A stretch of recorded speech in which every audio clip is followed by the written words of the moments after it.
I now give the floor to the distinguished representative of St. Lucia to introduce an address by the head of government.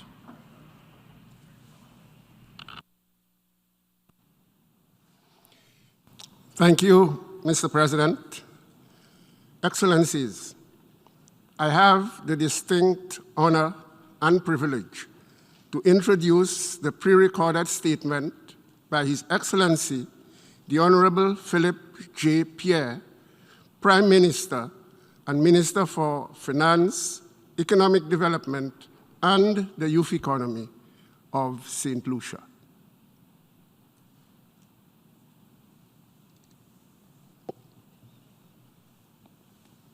Mr. President, colleague heads of government and foreign ministers, country representatives, and members of country delegations, I bring you warm greetings from the most beautiful piece of territory on earth, the sovereign state of St. Lucia.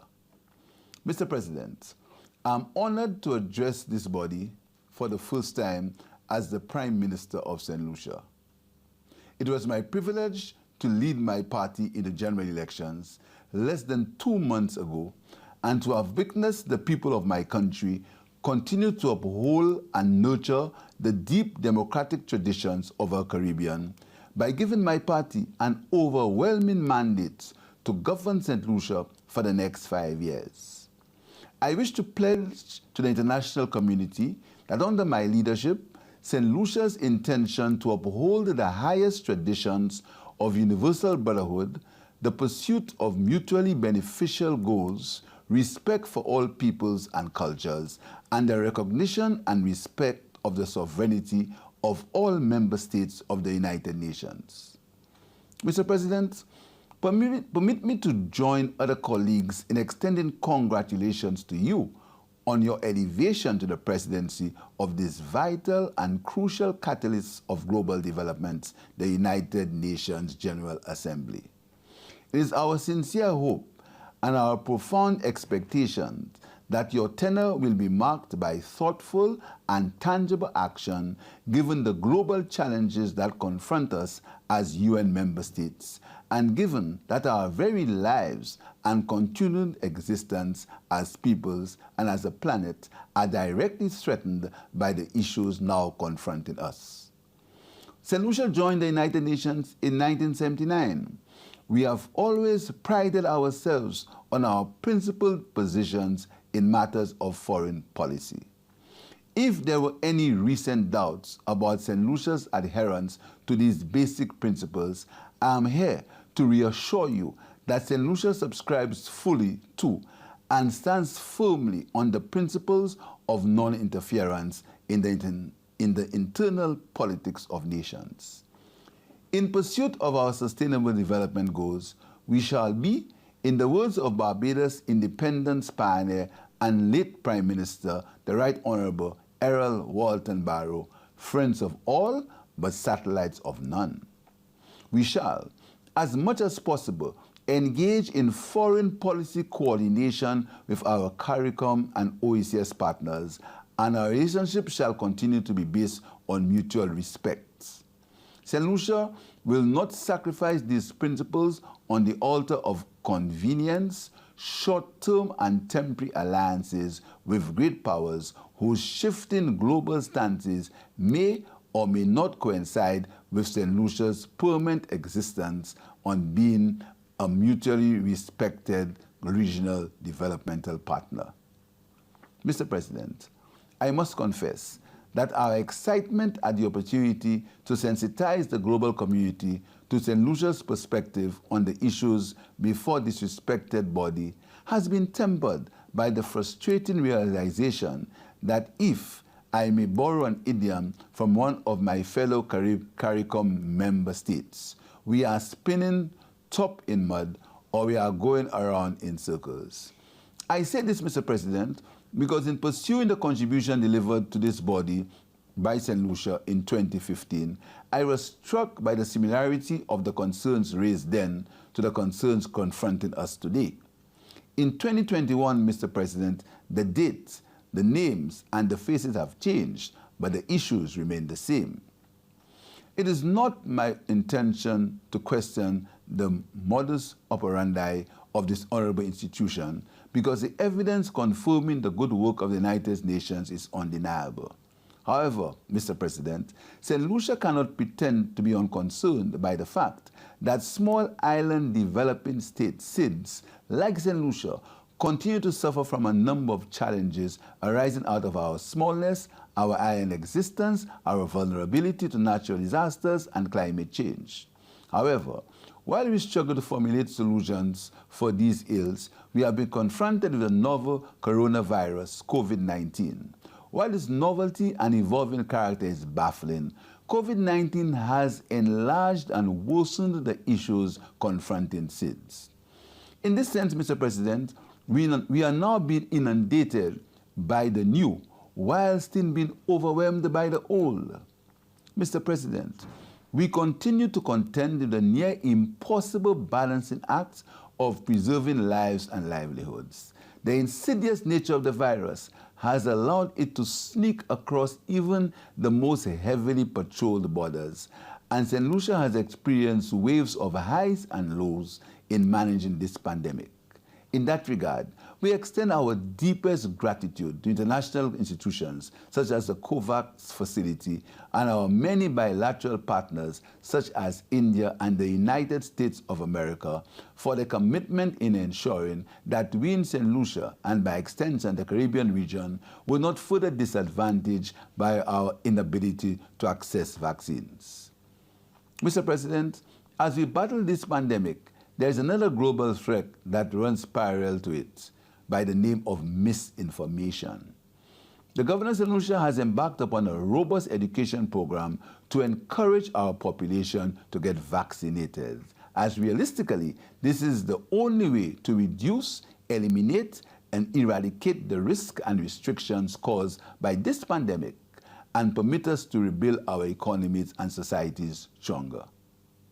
However, we have witnessed in dismay the politics at play, even in the midst of this pandemic, as various countries create their lists of recognized and unrecognized vaccines, with certain privileges awarded to global citizens who have opted for certain branded vaccines over others.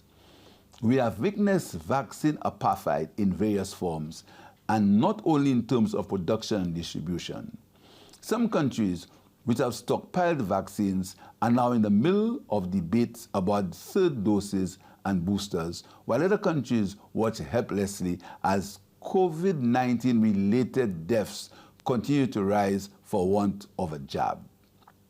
Mr. President, in St. Lucia, we recognize all vaccines that are endorsed and administered by our country's respective government, as we have entrusted sovereign states with the responsibility of following the science. In this regard, we call for the standardization of vaccine privileges across the global community as it relates to quarantine, isolation, and other related requirements. St. Lucia, like many other countries, is grappling with a decline in investment, trade, remittances, and a growing debt burdens. There is an urgent need to accelerate global momentum towards the ambitious targets across various international agreements and developmental agendas. A common thread across these instruments is the need to address the unique and vulnerabilities and special circumstances of SIDS. St. Lucia and all SIDS continue to face huge spending needs to finance the immediate health responses that are well beyond our capacities. Such a shift in focus will reverse achievements in sustainable development goals, implementation, and in building climate resilience. Therefore, St. Lucia stands in solidarity with all SIDS in calling for an abolition of current classical economics criteria for accessing concessional development finance. These indicators erroneously paint a picture of national prosperity that lies in stark contrast to existing realities. Mr. President, St. Lucia is calling for the adoption of a global vulnerability index by international institutions.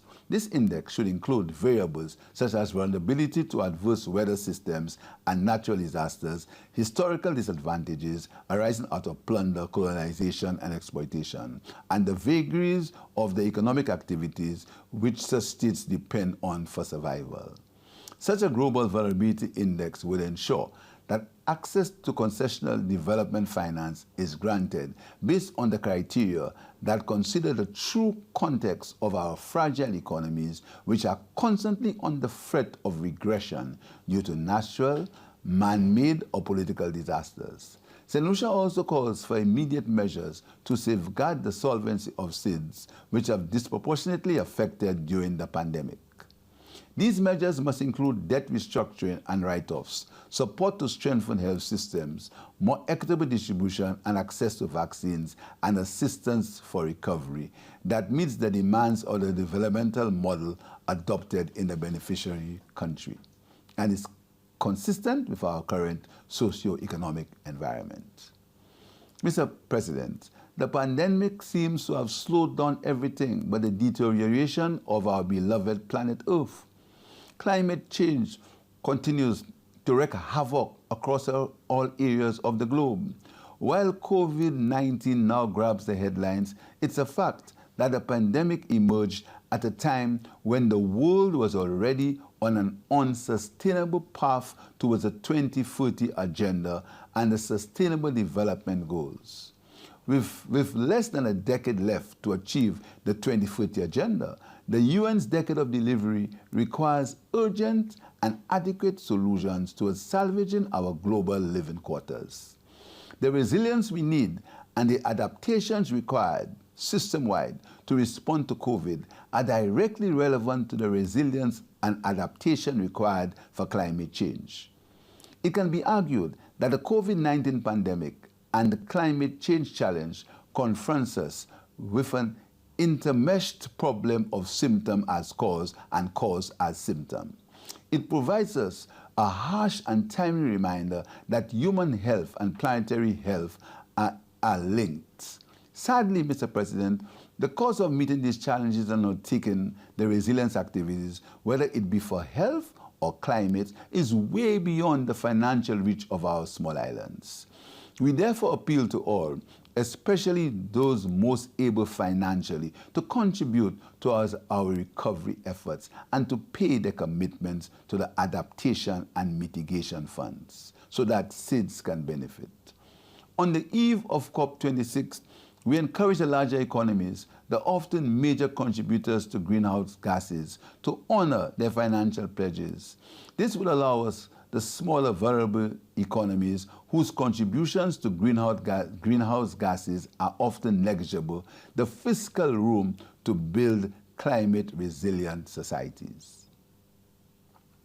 Mr. President, as we maneuver the turmoil of these unprecedented times, the young people must be brought into the mainstream of national development. Too often, the youth are placed on the back burner when things get rough and the belt used for economic tightening is strung around their very necks. Such an approach fails to consider the immense energy, enthusiasm, and creativity which young people bring to the developmental table. It is for this reason St. Lucia has prioritized the implementation of the youth economy as the new frontier of our economic development, formalized in a new government department under the purview of the Prime Minister, with the mandate of propelling our young people to turn their talents, skills, and hobbies into economic enterprises for their own empowerment. We see our young people as a resource to be molded and optimized, not as problems to be managed or solved. We believe that a country must consider the aspirations of its young citizens and turn them into concrete and practical assets, purposes, and goals. Mr. President, we are committed to improving the lives of our young people, especially the most vulnerable, and we are working with all citizens to assist them in transforming their lives and to make viable contributions to the economy. In this regard, St. Lucia invites the international community to discuss and engage with us strategically on mutual beneficial relationships and projects to promote the youth economy as we seek to build a better and more sustainable future for all. Mr. President, St. Lucia remains among a handful of countries which maintain official relations with the government of the Republic of Taiwan. We continue to plead the case to advance their cause to be acceptable as a legitimate participant in the global decision-making process. But, Mr. President, the development of St. Lucia will continue to be compromised as long as the development of our sister nation of Cuba continues to be frustrated by global political considerations.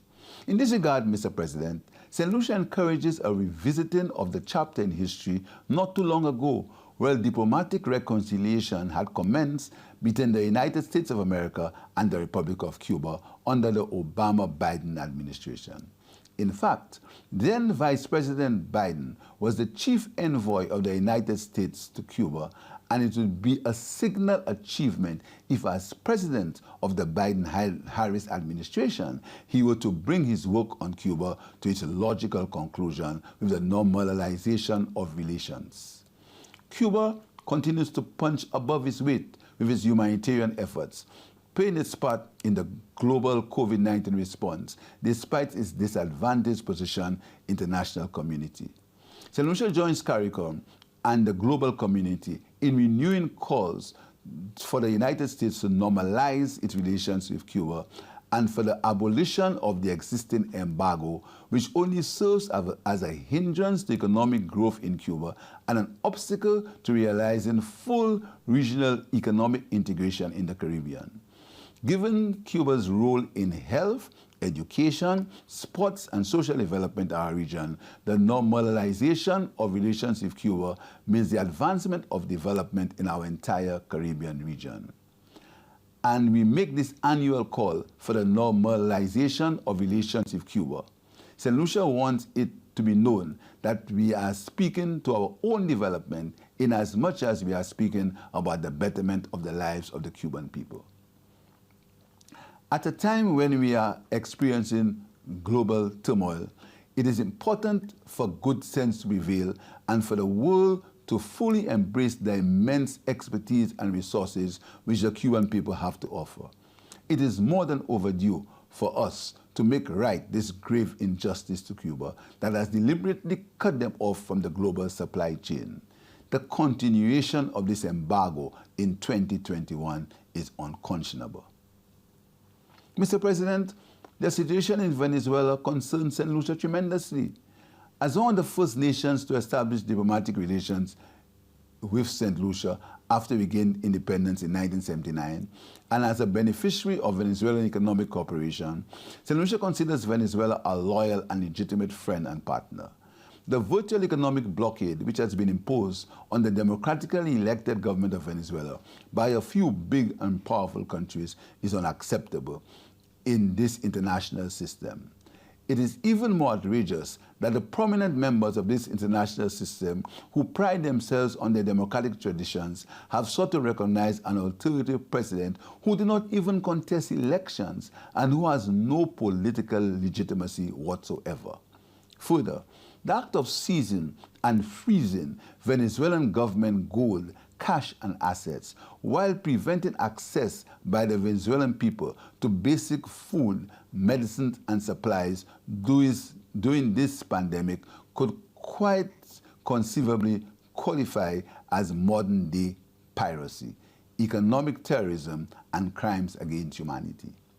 St. Lucia and CARICOM cannot, in good conscience, continue to be part of this unjust attack against the Venezuelan people.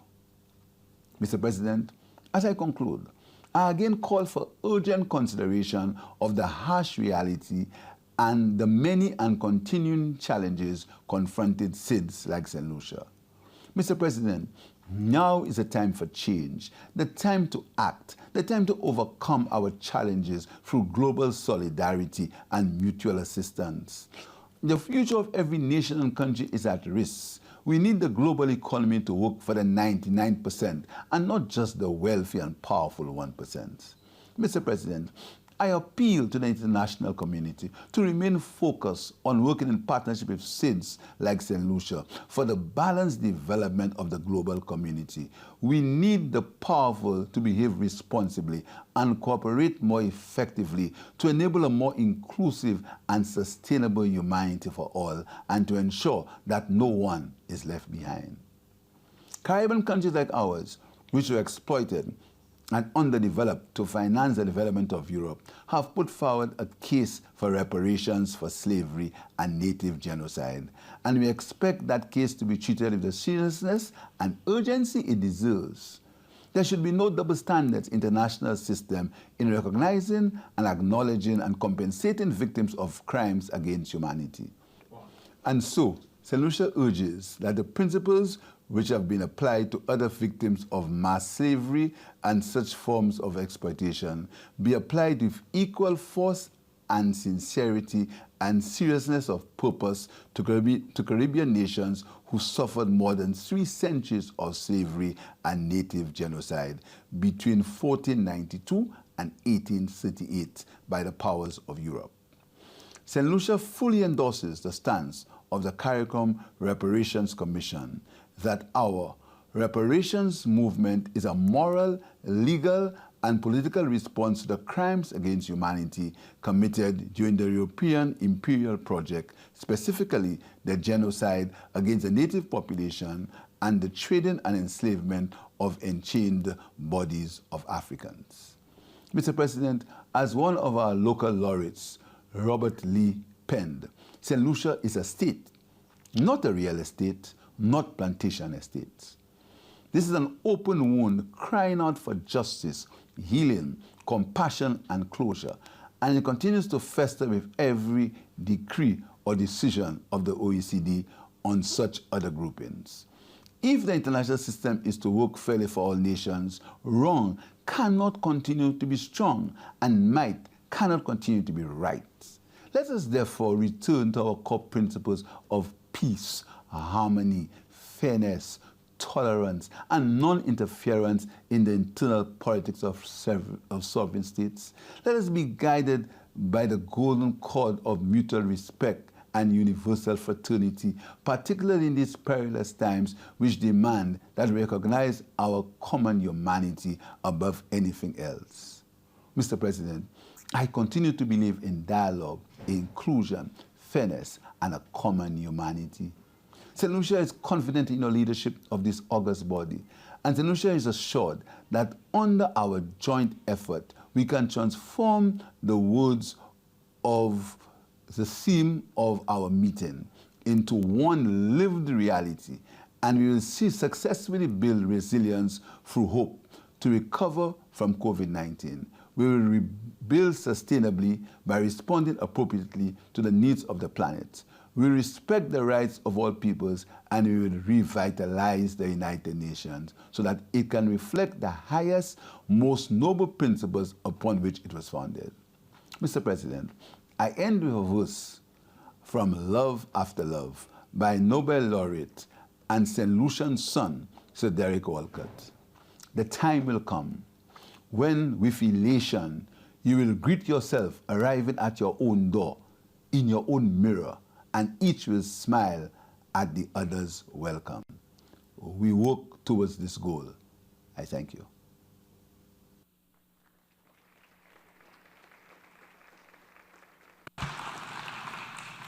On behalf of the General Assembly, I wish to thank the Prime Minister and Minister for Finance, Economic Development and Youth Economy of St. Lucia for the statement just made. I now give the floor to the distinguished representative of Andorra to introduce an address by the head of government.